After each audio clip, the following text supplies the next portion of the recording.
Michaela, we went viral on Instagram.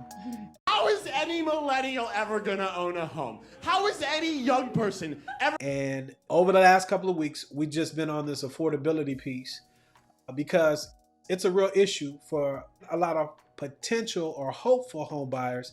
They're really feeling discouraged. Yeah. No hope, because you see a lot of posts that talk about folks that bought homes, how they were $5,000. But when we got to the root of the matter, what are the real issues for those folks that are looking to buy now as it pertains to affordability, in your opinion?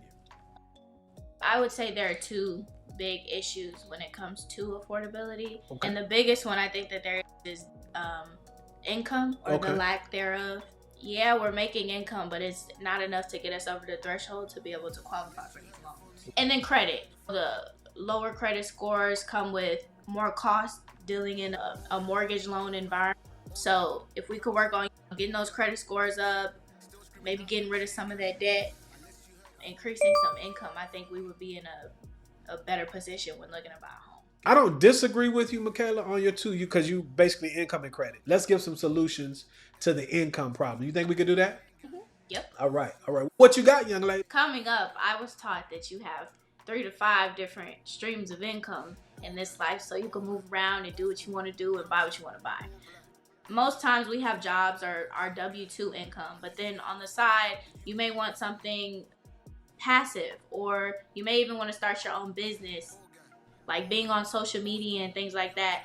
Entrepreneur is a word that you hear more often. People are wanting to work for themselves, which is great. Sounds good. Sounds good. Yeah. But and don't get me wrong, all I've ever known is business for self. Entrepreneurial traits runs in my family. I'm an entrepreneur myself.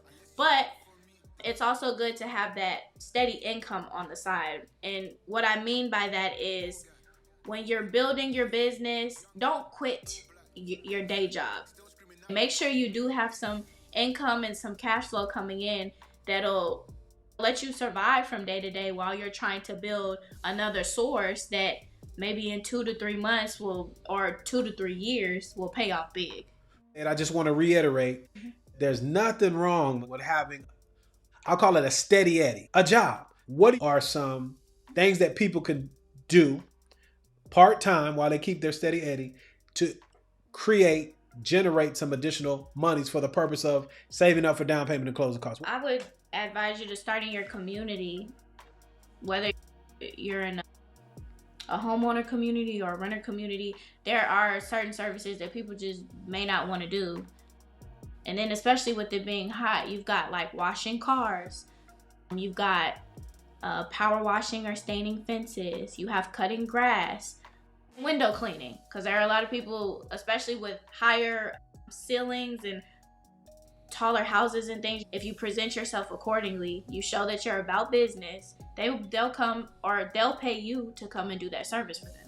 Yeah, I hate to say it, but I've paid to wash windows at my home. Yeah. Now I didn't pay any more after that because I felt guilty, because I'm one of those type of guys. I'm like, man, I could do that myself. But the point I'm trying to make is those are great, low barrier, low entry, doesn't cost a lot of money. No. And it shouldn't take you long to ramp up, because just like you guys are watching, if you're watching on YouTube, you got YouTube University. Okay. And you could go in and get an idea as to how to price those things. And I like those things that you said: cutting grass, washing cars, windows, and then power washing. Michaela, we all have more money than we think we have. We do. And I'm not talking down my nose at anybody, but you can either be in two camps. You can complain forever, or you could do something about it. You got to control what you can control. Does that make sense? What do you think about that? Am I tripping? Is the old man tripping? No, like you said, lack of income is the problem. That's the root of the problem. And in America, we live in a consuming society. Because myself, I spend more money than I need to be spending, or that I should be spending. You should save a lot more, put that money to work elsewhere where it'll produce more in the future. Yeah. But then too, things are high. with inflation and stuff, and like you said, I complained about it. Gas was just $3.50. I went to go get gas the other day. It was $4.30. And so the prices are jumping. And like you said, we got to complain about it or we could do something about it. And Right. I'm in the camp of I want to do something about it. So those 3 or 4 skills that I named, they could be turned into businesses. You've got free software services like Canva. True. Where you can go and make flyers or Right. set you up a little website or something, set you apart from different small businesses in your area to attract customers and attract that income that you're wanting. You know what I mean? No, I get it. And I think you said this earlier, but if you're in a major metropolitan area, Yeah. an MSA that has, say you got 50,000 people or more, you probably have community subdivisions that have anywhere between 300 to 500 homes in them. Yep. And it's so easy nowadays, guys. The hard part is you got to get over doing the work. Yes. And then another thing I want to add when it comes to those skills, start in your bucket. Start with what you already have. If you're That's good. I don't know, like a call center, like you take calls for a company, try to work in that arena. If you're more of an office work type of a person, try to deal with systems like Excel or Microsoft Suite, Google Suite, things like that, instead of trying to completely start a whole new skill, because it takes Making cupcakes. Yeah. It takes a while to develop a whole new skill and to master it and really be good at it. Right. And that's what you need in order to monetize a business or to scale a business up. You have to really have mastered what you're doing. So start in your bucket, pull from some of those skills, see if you can elaborate on them and start something new. And that may even cut your learning curve down some and get you to that money quicker. And what I want to tell the people is take business out of your head. Yeah. You're just trying to generate $1,000 to $5,000 extra dollars. And quit letting social media and these folks have you feeling some kind of way, like you're less than if you don't have a business.